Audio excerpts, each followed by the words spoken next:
Hi, it's Miss O, and most of my students usually struggle with coming up with thesis statements for paper assignments that I give them, so I wanted to cover some of the basic steps for how to write a thesis statement, as well as what a thesis statement is. So, let's talk about what a thesis statement is to begin with. A thesis statement is your assertion or your claim about a topic. So usually you're given some sort of a topic that you have to write about, and this is what it is that you have to say about that topic. The thesis statement should appear in your introduction, and usually I tell students to put their thesis statement at the end of the introduction so that there's nothing between the thesis and the introduction of the paper. Thesis statements can be 1 to 3 sentences in length. In the past, most thesis statements, when they were assigned, had to be 1 sentence, but if your thesis statement is 1 to 3 sentences, that's okay too. And another piece of advice that I like to give to students is that the thesis should contain 3 main points. This is a really nice way to kind of sum up everything it is you have to say about that topic and also kind of keep you on point, as we'll talk about in just a minute. So there are some misconceptions about thesis statements. First of them is that thesis statements should be general in some way. So I give a couple of examples here. Immigration is a controversial issue in the United States today. It sort of glosses over this topic of immigration. It doesn't really cover what it is that you have to say about immigration. My second example states William Faulkner uses The Sound and the Fury to explore many different themes through differing points of view. Again, that's a pretty general statement about The Sound and the Fury. Doesn't really dive into what specifically you have to say about that. Another misconception about thesis statements is that they should appear in places that are not the introduction. So if I've got to read through 4 paragraphs of your paper to figure out what your thesis statement is, I'm going to lose focus. I'm not going to understand what direction you're moving in with this, and it's going to be kind of hard for me to follow along with you if you don't state your thesis up front in the beginning. So placing that in the introduction is the best place to have it. Also, some people are functioning with the idea that a thesis statement can only be 1 sentence long, but as I mentioned before, a thesis statement can be up to 3 sentences and be okay. 4 sentences is a little bit long, just because you start getting into full paragraph length at that point, and your thesis statement definitely isn't your entire introduction. But 1 to 3 sentences is a perfect size for that. Also, some people think that the thesis statement is supposed to be the hook, or what the attention grabber is in a paper, and that's not true. You usually will open with a hook or something that grabs the reader's attention, and then as you make your way through your introduction, you should come to what your thesis statement will be.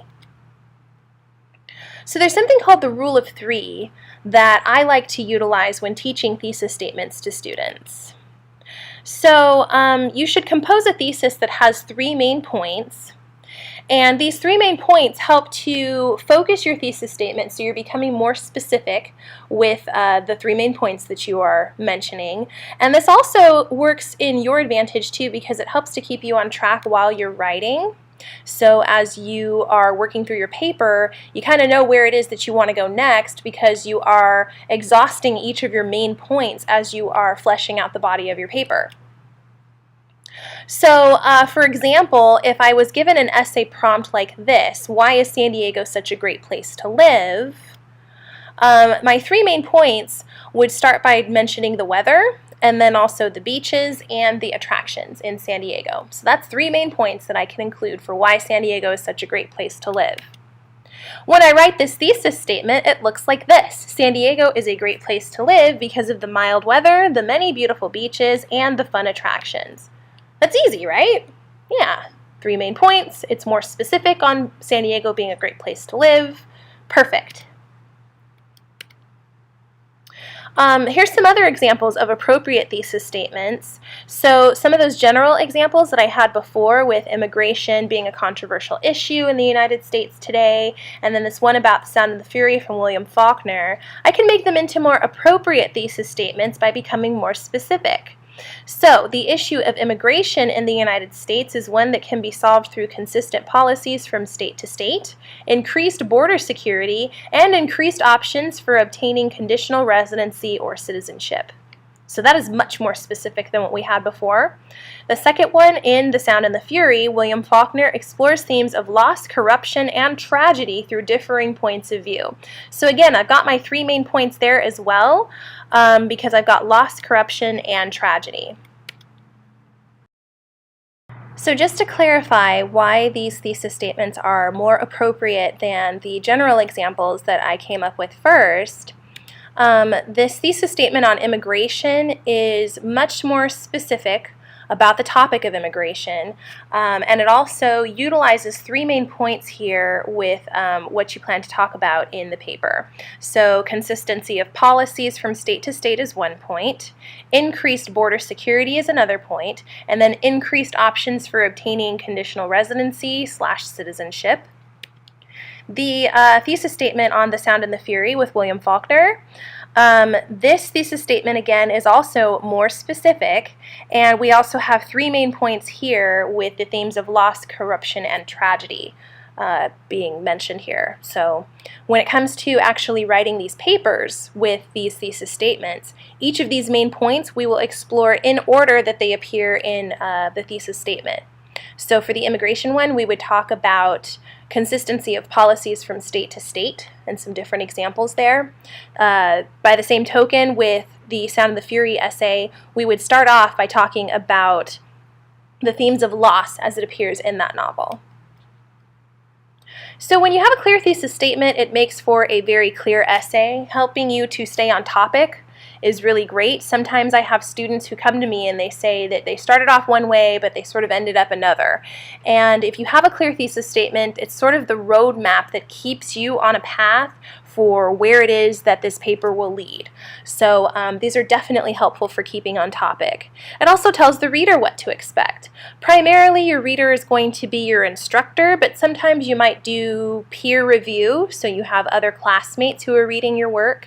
If you decide to get a work published, then you have a much larger audience that's going to be reading your paper, and you need to have a clear direction for where you're going in your paper when other people are reading it.